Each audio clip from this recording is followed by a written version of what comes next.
সকলোৱে জনা ইব্ৰী পত্ৰ 13 অধ্যায় 4 পদ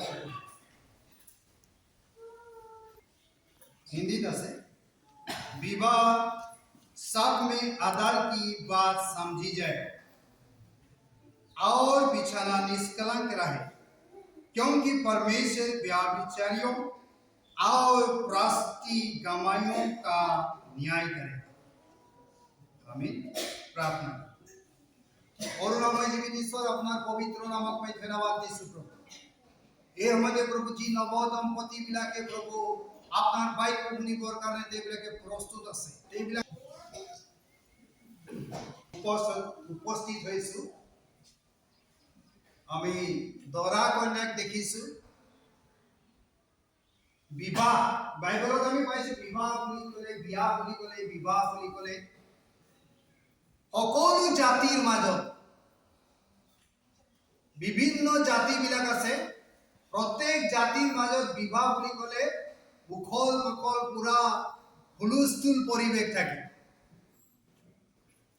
কিছুমানে কয় বিয়াত বলে বুঢ়া মানকেরও একদম মানে উৎপাত হয়ে যায়। কিছুমানে কয় বুঢ়ী মানকেরও বলে কাইসান পিনবই কাইসান মেকআপ হবই কি করবই কি নাই একদম মুকুল মহিলা মানে বেশি তাই কি পিনবে না তাই কি পিনবে না শাদি এনেকা বেশি এনেকা সব আলোচনা হয়। যেটা আমি জগত চলি আছে এইটো কইছো। তো বিবাহৰ কথা ইয়াত লিখিছে বাইবেলত বিবাহটো আদৰণীয় কৈছে আদৰণীয়। কিছুমান দেশবিলাকত এনেকা আছে বিবাহবিলাকত একেলগতে টিম বিবাহ কৰে টিম বিবাহ গ্ৰুপ 100 জোৰ 200 জোৰ কিছুমান আমাৰ ইণ্ডিয়াত নহলেও বহিৰা দেশত তেনেকা গোটেইবিলাকে কৰে। আৰু সেইদিনা ফাদাৰে বা প্ৰিষ্টে বা যাজকে বা পুৰোহিতে বা পাদ্ৰীয়ে এইবিলাকৰ একেলগে তেনেকা বিবাহবিলাক কৰি দিয়ে। আৰু বৰ আদৰৰ কথা যেতিয়া সবতকে বেছি আদৰৰ কথা কন্যা। এইজনী কন্যা পবিত্ৰ নিষ্কলংক শুদ্ধ হিচাপত তেওঁ জীৱন যাপন কৰি পিনে নিজকে পবিত্ৰ কৰি ৰাখে। যাৰ কাৰণত আজি কন্যা গীৰ্জাঘৰত প্ৰৱেশ কৰাৰ সময়ত আমি সকলোৱে কি দিছিলো থিয় দিছিলো না দিয়া আমি সকলোৱে থিয় দিছো সন্মান কৰিছো। এই বিবাহৰ দিনাই এনেকা আছে ধৰা কন্যা আমি সন্মান দিওঁ আৰু তেওঁবিলাকক আমি হাত মিলাওঁ। বাবা হলেও মামা হলেও মিনিষ্টাৰ আহিলেও তেওঁবিলাকে বহি থাকিব আৰু তেওঁবিলাকক হাত মিলাবৰ কাৰণে প্ৰত্যেক দৰা বা কন্যাক সেইদিনা সন্মান কৰা হয়। আৰু বিবাহ ইয়াকে কৈছে যে সন্মান কৰা। ইয়াক কিয় ইমান সন্মান দিয়া হৈছে? ইয়াক ইমান ৰেসপেক্টফুলি ইমান সন্মান দিয়াৰ কাৰণটো কি? এই বিবাহটো আমি যদি একেবাৰে পুৰণি নিয়মত যদি গুচি যাওঁ তেতিয়াহ'লে আদি পুস্তক 1 অধ্যায় 26 পদত আমি বিবাহৰ বিষয়ে আমি পাইছো। ঈশ্বৰে মানুহক সৃষ্টি কৰিছে নৰ আৰু নাৰী বা স্ত্ৰী আৰু পুৰুষ তেনেকা কৰি সৃষ্টি কৰিছে। আকৌ ঈশ্বৰে নৰ আৰু নাৰী সৃষ্টি কৰাৰ কি কয় মানুহক যেতিয়া ঈশ্বৰে সৃষ্টি কৰিছে সৃষ্টি কৰাৰ পাছত মানুহক এই বিশাল পৃথিৱীত আদম বাৰীত যেতিয়া আদমক মেলি দিয়া হ'ল তেওঁ অকলে জীৱন যাপন কৰিছিল। কিমান দিন অকলে জীৱন যাপন কৰিছিল মই নাজানো, কিন্তু তাত লিখিছে আদম অকলশৰীয়া একেবাৰে এলন লাইফ তেওঁ অনুভৱ কৰিছিল, অকলশৰীয়া অনুভৱ কৰিছিল। এক সময়ত ঈশ্বৰে চিন্তা কৰিলে যে 2 অধ্যায় 18 পদৰ পৰা যদি আমি পঢ়ো তেতিয়াহ'লে তাত লিখিছে যে ঈশ্বৰে চিন্তা কৰিলে যে মানুহ অকলে থকা ভাল নহয়। কোনে কৈছে? ঈশ্বৰে। মই কি কওঁ এতিয়াও বহুত যুৱক যুৱতীবিলাকে সেইটো পদটো নাই পোৱা। মই কেতিয়াবা লগৰবিলাকক কওঁ এই পদটো পাব লাগে আপোনালোকে, আপোনাৰ বয়স উকলি গৈছে, আপুনি চিন্তা কৰিব লাগে মানুহ অকলে থকাটো ঈশ্বৰে ইচ্ছা কৰে নাই, গতিকে আপুনি বিবাহৰ কাৰণে চিন্তা কৰিব লাগে, প্ৰাৰ্থনা থাকিব লাগে, মণ্ডলীৰ মানুহবিলাকে চিন্তা কৰিব লাগে, পালকবিলাকে চিন্তা কৰিব লাগে যেনেকৈ ঈশ্বৰে চিন্তা কৰে। Praise the lord. বালকবিলাক চিন্তা কৰিব লাগে নে নালাগে? এই আমাৰ ভাই নবীনে একদম প্ৰথমবাৰ একটা বিয়া কৰাইছে, বুঝলি? ঠিক আছে, বিমা ভাগ্য ভাল একটা বিয়া প্রথম আমার তেনেকা দি। তো ঈশ্বরে চিন্তা করে, মানুহ অকলে থকা ভাল নহয়। আপুনি চিন্তা কৰাটো ডাঙৰ কথা নহয়। বহুত মানুহে ঈশ্বৰক অভাৰটেক কৰে। অভাৰটেক জানে না? এটা নিৰ্দিষ্ট সময় আছে, এটা সময় সীমা ঈশ্বৰে ৰাখিছে। शादी में काले ভাল লাগে, কিছুমান তো বুঢ়িয়া জাতি করতে জাতিয়ে ভাইকে শাদি হয়ে ভালো লাগে না শুনকে। কিছুমান বুঢ়াই যাতে বলকে একে বলি उनका বয়সে নাই হয় আর একদম কুলিয়া চুপড়ি के लिए शादी कर कौन मारे घुराए दे कौन मारे शादी कर लो उसे की धारी क्या धारी आइन पुलिस धारी अरेस्ट करी बहुत गुना कर जेल हो ने तो মই কব বিচাৰিছো কিছুমানে এনেকা কৰে, কিন্তু মই কব বিচাৰিছো ঈশ্বৰে আমাৰ কাৰণে প্লান কৰে। ঈশ্বৰক অভাৰটেক কৰিব নালাগে। আদমক খাৱাৰ কাৰণে উপযুক্ত তিনিটা বনোৱাটো ঈশ্বৰৰ প্লান আছিলে আৰু তেওঁ উপযুক্ত তিনিটা আদমক দিছে। মই কাটি অকমান কৈছো কেনেকা বনাইছে আৰু তাক বেহস কেনেকা কৰিছে, কামিহাৰ কেনেকা উলিয়াইছে আৰু বনোৱাৰ পাছত তাক আদমৰ ওচৰত ৰাখি দিছে। আদমে তেওঁক কৈছে মোৰ হাড়ৰো হাড় মঙৰো মঙ বুলি তেওঁ সাৱটি লৈছে। ঈশ্বৰে নিদিয়াৰ আগতে কোনোবাই অভাৰটেক কৰে, সেইটো পাপ।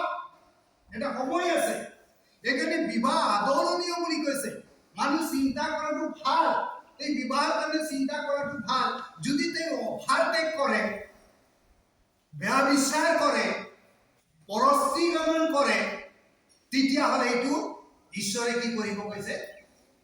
বিচাৰ কৰিব, ন্যায় কৰিব, তেওঁৰ সুদ বিচাৰ কৰা হ'ব বুলি কৈছে। এইকাৰণে পবিত্ৰ মণ্ডলীবিলাকক এইটো সাৱধান হোৱা যে বিবাহটো আদৰণীয় কথা হয়, বেয়া বিচাৰৰ পৰা বাচিব লাগে।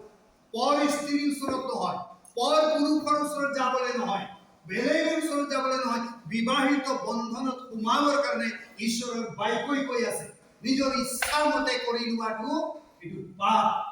আৰু ঈশ্বৰৰ হিংসাখনৰ আগত তেওঁ থিয় হ'ব লাগিব। ঈশ্বৰে কি সাজা দিব এইটো ঈশ্বৰৰ হাতত আছে, কিন্তু ন্যায় বিচাৰৰ ওচৰত যদি আপোনাক থিয় কৰা হয়, আপুনি কেনেকৈ হ'ব? এইকাৰণে বিবাহটো আদৰণীয় হয়, এইকাৰণে বাচাটো উচিত। এতিয়া আমি যিটো যুগত আছো, এতিয়া এনেকা যুগত আহি গৈছো, মই ক'বলৈ বাধ্য হৈছো, এনেকা যুগত আমাৰ চাৰিওফালে আমি দেখিবলৈ পাইছো বিবাহ হোৱাৰ পাছতো আৰু বিবাহ হ'বলৈ মন যায়, বিয়া হোৱাৰ পাছতো আৰু হ'বলৈ মন যায়। दांत साथ जैसे बूढ़ा मनो आरो शादी करे खुदा छवा मन डांगोर है आरो शादी करे खुदा सोल दोरा बिला को की होइसे एकदम बुढ़ी बिला को লৈ পলাইছে। তো এনেকা আমাৰ পবিত্ৰ মণ্ডলীটি এনেকা হৈ গৈছে, ঈশ্বৰৰ বিৰোধী হৈ গৈছে। তেওঁলোকে বহুত বিয়া পাতিব বিচাৰে, বেলেগ বেলেগ সম্প্ৰদায়ৰ মানুহবিলাকে ৩টা ৪টা বিবাহ পাতিব বিচাৰে। এনেকা বিবাহটো আদৰণীয় নহয়। ঈশ্বৰে এইটো ঘৃণ কৰে, ঈশ্বৰে ক্ৰোধ আহে, ঈশ্বৰৰ হাও আহে। এইবিলাকৰ দাম্পত্য জীৱনত একেবেলি আশীৰ্বাদ নাইকিয়া হৈ যাব আৰু এইবিলাকৰ জীৱনত হাই হাই কাজিয়া এনেকা হৈ যাব। অলপ দিনৰ পাছত বৰ্তমান চলি থকা পিঢ়া में চেঁচা চেঁচি হৈ অলপ দিন के पाछे मारा मारी हो, তোর বাপ ঘর যায়, তোর মাই ঘর যায়, এনেকা কোৱা হয়। শুনিছো।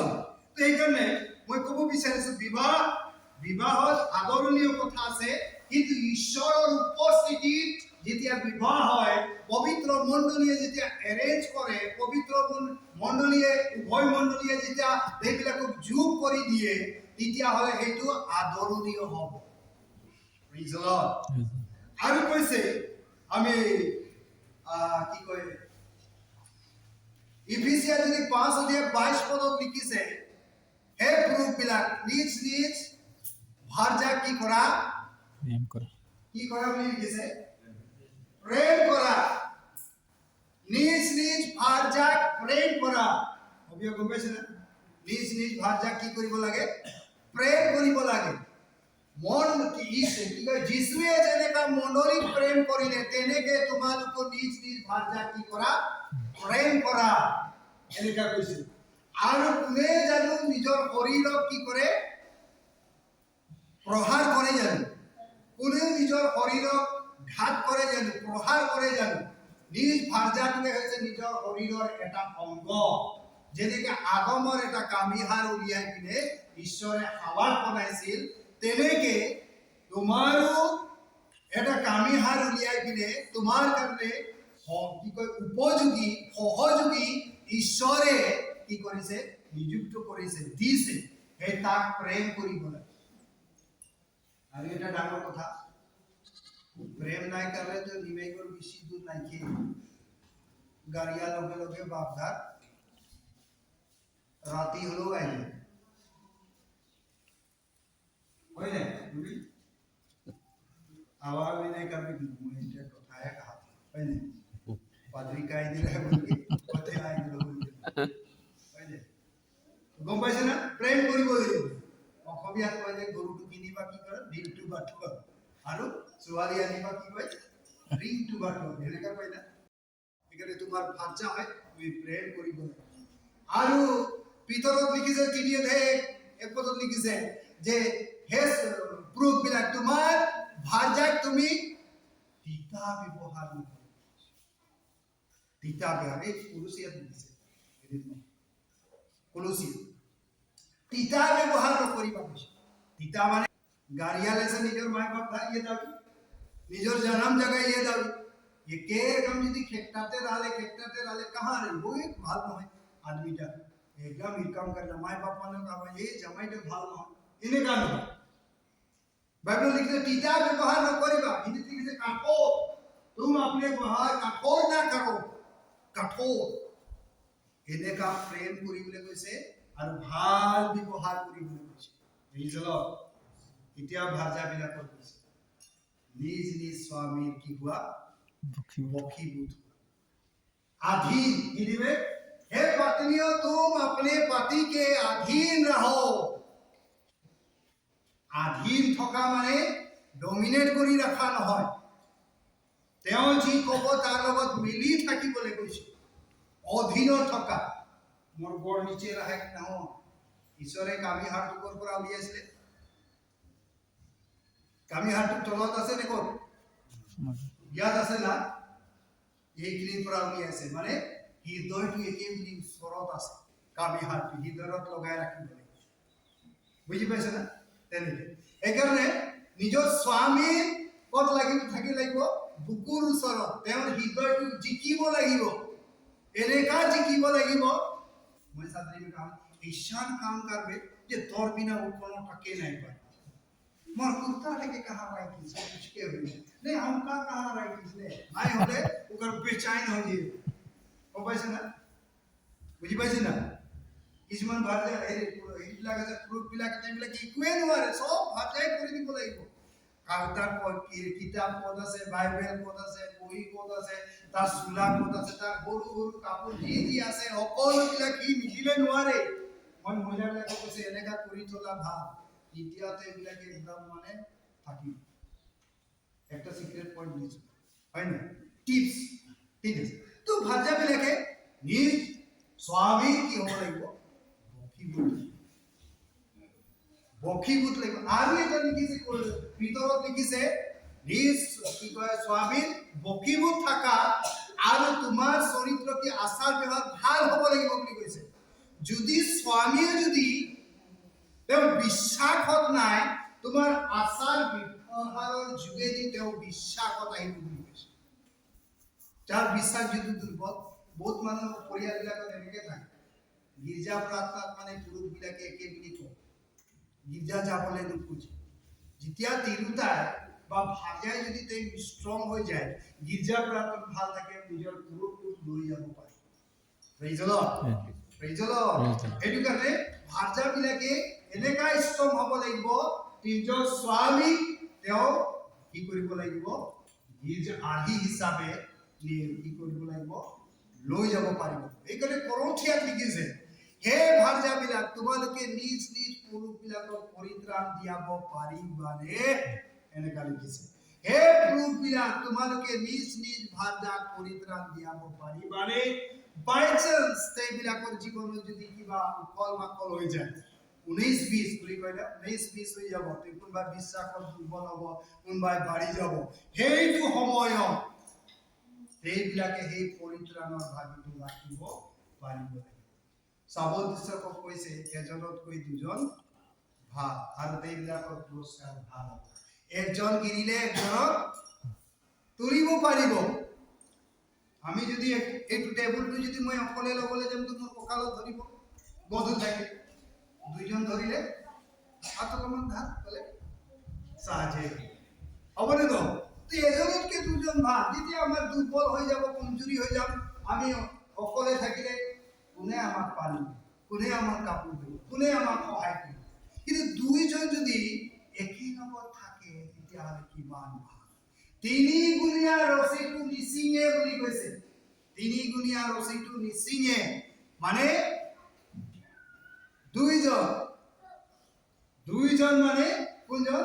দুইজন আছে, তাৰ মাজত ঈশ্বৰ, তাৰ মাজত ঈশ্বৰ। তিনিগুণীয়া মানে দুইগুণীয়া হ'লে দুটা, তিনিগুণীয়া মানে ঈশ্বৰ আৰু একজন মাজত ঈশ্বৰ। যেতিয়া ঈশ্বৰ পৰিয়ালত থাকিব তেতিয়াহ'লে সেই পৰিয়ালটো শান্তিৰে জীৱন আৰু লিখিছে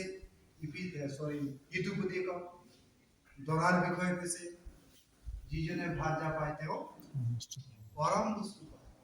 যিজনে ভাৰ্যা পায় পৰম বস্তু।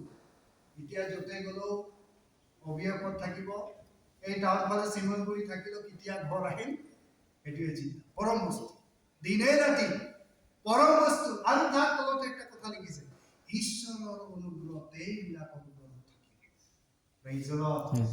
যি পৰিয়ালত ঈশ্বৰৰ অনুগ্ৰহ থাকে সেইবিলাকে ক্ৰমান্বয়ে বাঢ়ি যাব।